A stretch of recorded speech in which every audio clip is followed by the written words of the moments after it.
Dalam khotbah di bukit, Yesus berkata kepada murid-muridnya,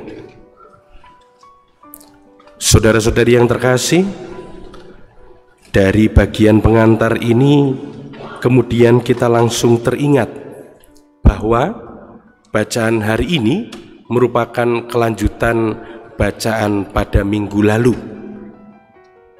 Dan saya yakin semuanya pasti masih ingat, ya.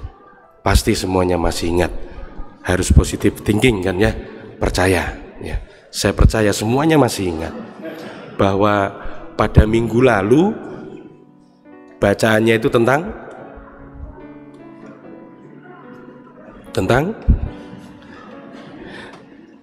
bacaannya tentang Yesus. Ya betul, tentang Yesus ya.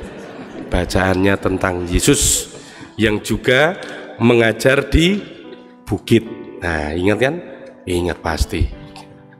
Nah, minggu lalu Yesus itu mulai bicara tentang Taurat, bahwa dia datang bukan untuk menghilangkan atau mengurangi, tapi dia datang untuk menyempurnakan. Lalu kemudian Yesus memberi contoh tentang membunuh, tentang menghakimi, tentang bersumpah. Nah, itu bacaan minggu lalu. Nah, hari ini Yesus melanjutkan pengajaran itu. Tetapi saudara-saudari yang terkasih dalam Kristus, kita juga perlu mengingat konteksnya dulu, bahwa Yesus tanda kutip bicara tentang Taurat. Dengan kata lain, yang disampaikan oleh Yesus adalah cara orang beragama pada waktu itu, cara orang beriman pada waktu itu, bahwa mereka meyakini Taurat itu adalah pemberian Allah. Taurat itu pemberian Allah, terutama melalui dasar firman yang diberikan di bukit, di gunung atau bukit, ya Zaitun, pokoknya terserah lah ya, Zaitun. Ya nanti cari sendiri di kitab suci ya. Nah, diberikan oleh Allah. Maka dengan kata lain, melalui Taurat itu Tuhan bersabda. Tetapi di sisi lain, Taurat itu berisi 613 aturan, ya, berisi 613 aturan.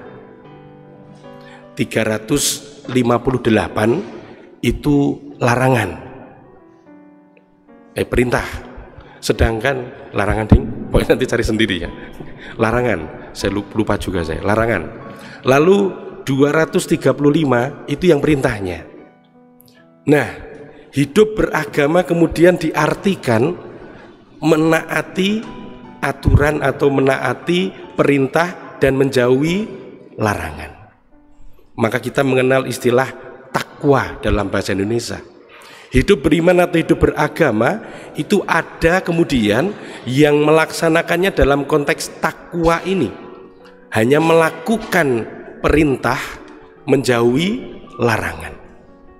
Tetapi kemudian saudara-saudari yang terkasih dalam Kristus, Yesus mengajak bahwa hidup beriman, hidup beragama itu tidak hanya sekedar takwa itu, meskipun itu penting ya, itu penting, tetapi tidak hanya sekedar takwa, harus kembali kepada awal, harus kembali kepada yang dasar, bahwa melalui aturan atau larangan itu ada Tuhan yang berfirman.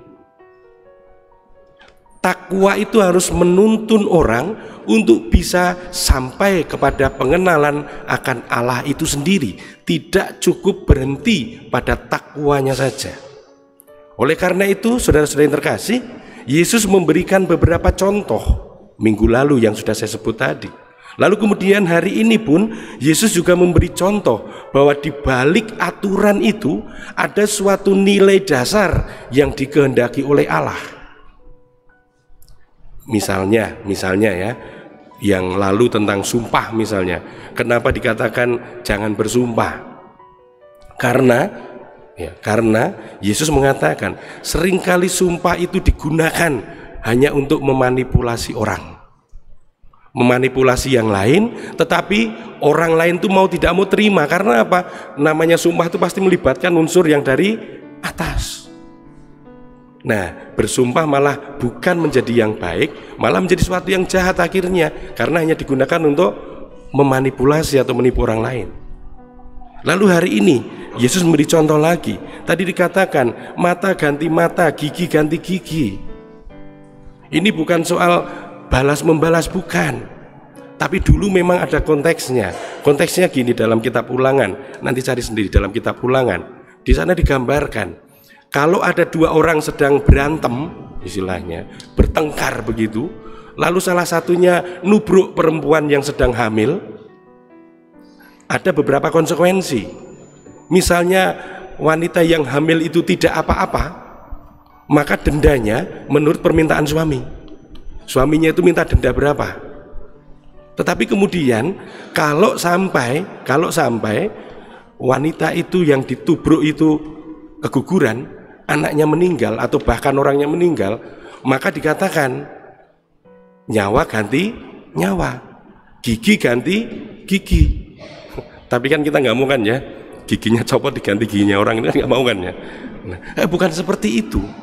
Yang mau dikatakan di sana bahwa ya kehidupan itu menjadi sangat penting. Segala unsur atau apapun yang ada dalam hidup manusia itu sangat penting, harus dijaga, harus dihargai, dan itulah maksud Allah. Maka dikatakan perbuatan jahat mendapatkan pembalasan setimpal, istilahnya begitu. Tetapi bukan, sekali lagi, kita tidak boleh berhenti pada pembalasan yang setimpal ini, harus sampai kepada sebuah kesadaran bahwa yang dimaui Allah apa? Yang dimaui Allah adalah bahwa kehidupan itu sangat penting dan semua harus menjaga. Lalu kemudian tadi ada berapa lebih lanjut, yang menginginkan jubahmu, berikan pakaianmu, yang mengajak berjalan 1 mil, jalan 2 mil. Kalau ada yang meminta kepadamu mau meminjam, jangan tolak, berikan. Ini maksudnya apa? Kita diajak kemudian selain menghargai kehidupan, ada sebuah ajakan bahwa hidup bersama dengan orang lain itu perlu yang namanya pengertian, pemahaman apa yang mendasar dibutuhkan oleh orang lain.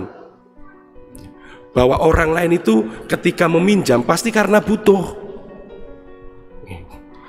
Kalau nggak butuh nggak akan minjem, misalnya, kan paling gampang seperti itu. Jadi ada sebuah ajakan kita menghargai kehidupan, tetapi kemudian kita juga peka terhadap orang-orang yang ada di sekitar kita.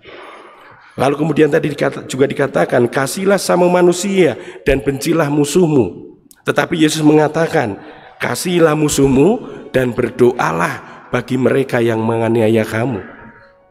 Yesus mau mengatakan bahwa menghargai hidup, memberikan perhatian kepada sesama, itu digerakkan oleh sebuah kekuatan yang namanya mengasihi.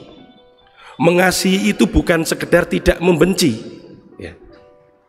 Mengasihi tidak hanya sekedar tidak membenci, tetapi mengasihi itu adalah bagaimana tadi kita pun merasa bahwa kita punya tanggung jawab terhadap orang lain, kita punya tanggung jawab terhadap keselamatan sesama kita, kita punya tanggung jawab terhadap yang baik untuk orang lain. Nah, dengan upaya-upaya seperti itulah saudara-saudari yang terkasih, artinya apa? Kita mau menemukan Tuhan, sekaligus kita mewujudkan apa yang dikehendakinya. Dan di dalam kata pengantar saya katakan, dengan cara itulah kita ambil bagian dalam hidup Allah. Sehingga ada upaya-upaya kekudusan, ada upaya-upaya untuk menuju kesempurnaan itu, sebagaimana Allah sendiri adalah sempurna. Tidak mudah, iya. Kita dosa, iya. Kita lemah, iya. Kita tidak punya kemampuan yang begitu besar, iya. Tidak apa-apa, karena itulah manusia. Tetapi itu tidak berarti menghilangkan tanda kutip tanggung jawab kita untuk semakin menemukan Allah itu. Karena sekali lagi, hidup beriman, hidup beragama itu bukan sekedar soal takwa saja, tetapi bagaimana kita sungguh berusaha sepanjang hidup kita mencari Tuhan, sekaligus berupaya pula mewujudkan apa yang dikehendakinya. Dan tentu yang dikehendakinya bukan sekedar aturan-aturan saja, bukan sekedar perintah-perintah saja, bukan sekedar larangan-larangan saja, tetapi yang dikehendakinya justru yang mendasar adalah keselamatan itu. maka kita diajak untuk sungguh menghargai hidup itu sendiri. Itulah yang disampaikan oleh Yesus ketika Yesus mengajar di bukit itu. Dan itu pun saudara-saudari yang terkasih juga berlaku bagi kita. Tentu kita pun juga punya banyak upaya dalam hidup beriman, dalam hidup beragama. Kita beribadah, kita ke gereja, kita misa, kita doa, kita rosario, kita berupaya melakukan tindakan karitatif dan sebagainya. Tetapi sekali lagi boleh menjadi pertanyaan bagi kita, sungguhkah dalam setiap upaya itu kita menemukan Tuhan? Jangan-jangan kita menemukan nothing gitu kan ya. Jangan-jangan kita tidak menemukan apa-apa. Jangan-jangan kita menemukan diri kita sendiri yang selalu merasa kurang, yang selalu merasa krisis, yang selalu merasa tidak percaya kepada Tuhan dan sebagainya. Saudara-saudari yang terkasih, semoga kita senantiasa membuka diri terhadap bimbingan Allah sendiri. Roh Kudus yang diberikan kepada kita pada saat pembaptisan. Semoga setiap hari kita mendoakan doa Roh Kudus itu, sehingga kita pun senantiasa diajak berpikir benar, kita diajak untuk bertindak bijaksana, sehingga setiap upaya kita bukan soal banyaknya, meskipun itu penting, tetapi semoga setiap upaya kita itu sungguh mampu menuntun kita untuk menemukan Allah, sekaligus mendorong kita untuk ambil bagian dalam karya-karya Allah itu. Karena untuk itulah kita ada, karena untuk itulah kita dibaptis, sebagaimana ditekankan dalam bacaan kedua. Dengan baptis itu kita milik Kristus, kita milik Allah. Maka hidup beriman, hidup beragama menjadi cara bagi kita, upaya bagi kita untuk tetap menjadi miliknya, untuk senantiasa menemukan Dia, tetapi juga untuk senantiasa mewujudkan karya baik, karya keselamatan, mengasihi sesama sebagaimana diinginkan, yang akan membuahkan keselamatan bagi kita semua. Karena sekali lagi, mengasihi itu bukan hanya sekedar tidak membenci, tetapi mengasihi itu adalah soal tanggung jawab kita terhadap keselamatan sesama. Dan di situ kita pun bertindak dalam karya Allah, ambil bagian dalam hidup Allah yang sangat mengasihi manusia, yang sangat bertanggung jawab terhadap keselamatan manusia. Dan dengan demikian pula kita boleh berharap pada saatnya nanti kita pun juga menjadi sempurna sebagaimana Allah di surga adalah sempurna. Tuhan memberkati kita.